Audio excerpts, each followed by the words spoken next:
Hi, I'm Chris, and welcome to my channel, Synergistic Singing.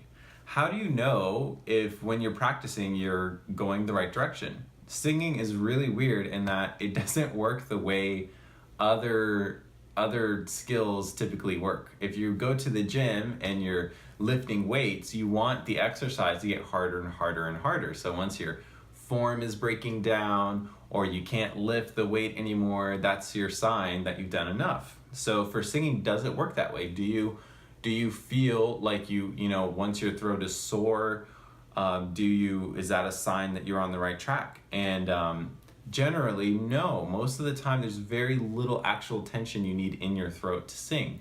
And if there is tension there, there's no side effects afterwards. You're not gonna feel any soreness or fatigue or anything like that. So what's actually getting harder and harder when you practice is your brain's ability to stay fully aware of what you're doing. That's what actually gets worn out in a singing practice session. It's not your actual throat. That's not gonna get worn out. Now your body can get tired if you're not used to holding back your air.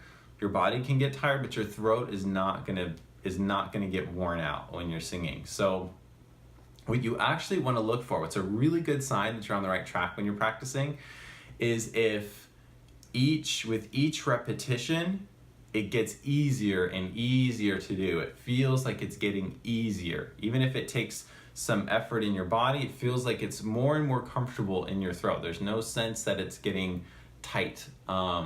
So that is a really, really good sign if it's getting easier that direction. And then another good sign is if it's mentally taxing because of the amount of sharp sensory awareness required.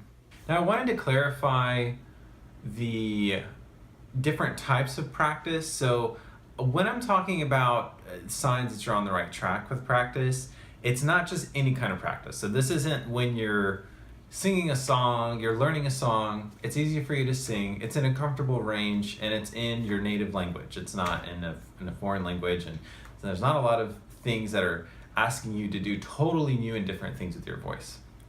But let's say, you typically speak very, very softly, and you're trying to learn how to sing loudly and powerfully, and that's a really different thing for you to do with your voice because you almost never make loud sounds.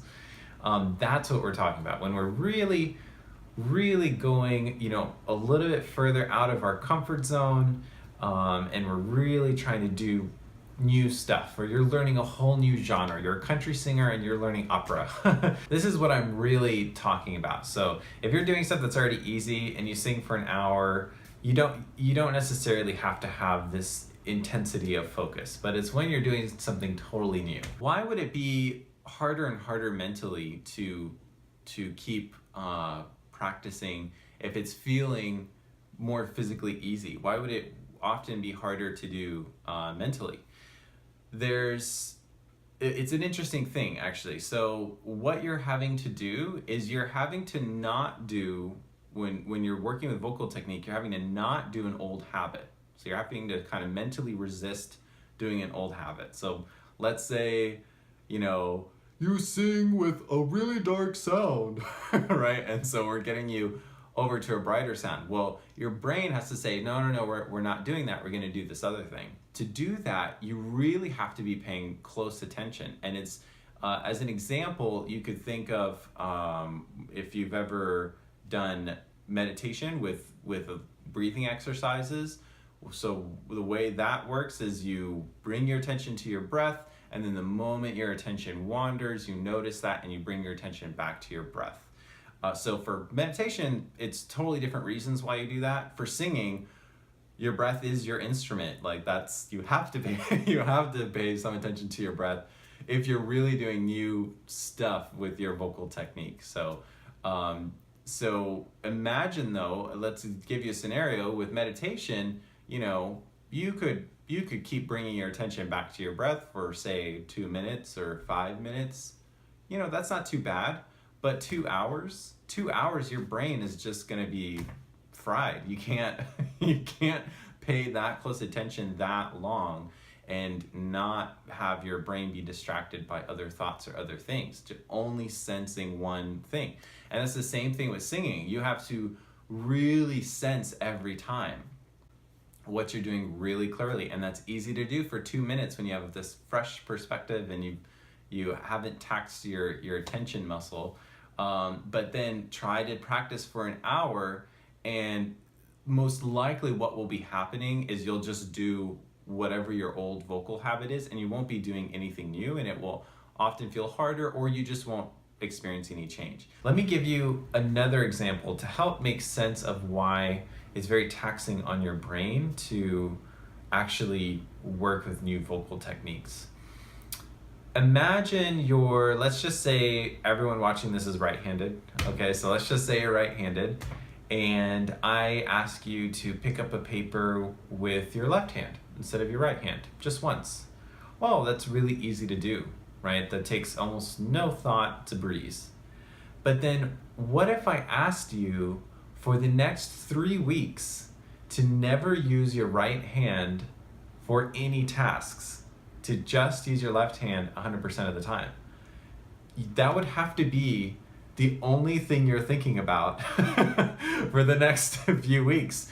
And very likely you might go a few minutes, a few hours using your right hand and just not even notice, even if that was your main goal.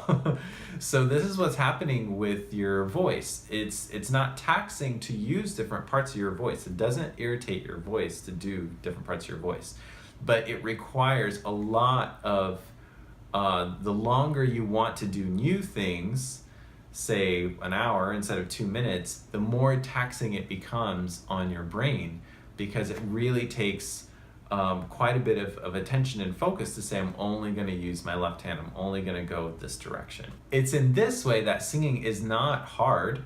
It's very easy, just like using your left hand for something is, not harder than your right hand. Maybe writing, but picking up a piece of paper, that's easy, right?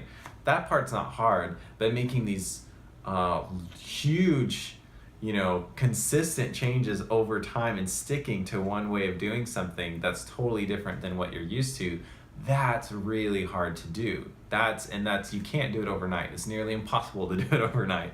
So this is why you want to go slow enough to stay conscious of what you're doing when you sing.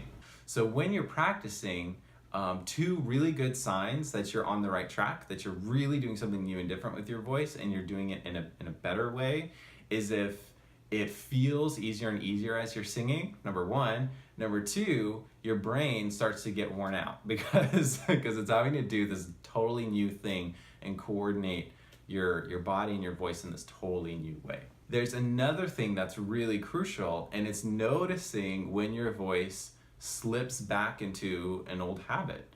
And the only way you're going to notice that is if you do a few repetitions and you stop and you observe. Maybe you observe the recording of those repetitions, or you think back, what just happened, and so on. You do another few repetitions and you stop. The moment you're in a rush and you're just doing 20 or 50 repetitions, that is way too fast to actually notice what you're doing anymore. And it's in that space where you're really noticing how you're using your voice and your breath, that's where you actually learn how to sing. It's not just when you're making the sound. So to make your practice much more effective and to know if you're going on the right track, you want to make sure that every repetition gets easier and easier, and that you are hopefully mentally taxed. Your attention span gets a workout in the process. And then lastly, you want to go slow enough and have enough stops that you notice what's happening in between. So I've given you some things to look out for that can tell you that you're going in the right direction. But what if you're not going in the right direction? How do you fix that? Because you can't just keep doing the same exercise, right? So this is something I'm going to cover in my next video, so make sure to subscribe if you haven't already. And for voice lessons, either online or in my Austin, Texas studio, go to synergisticsinging.com/schedule a lesson. Thanks for watching.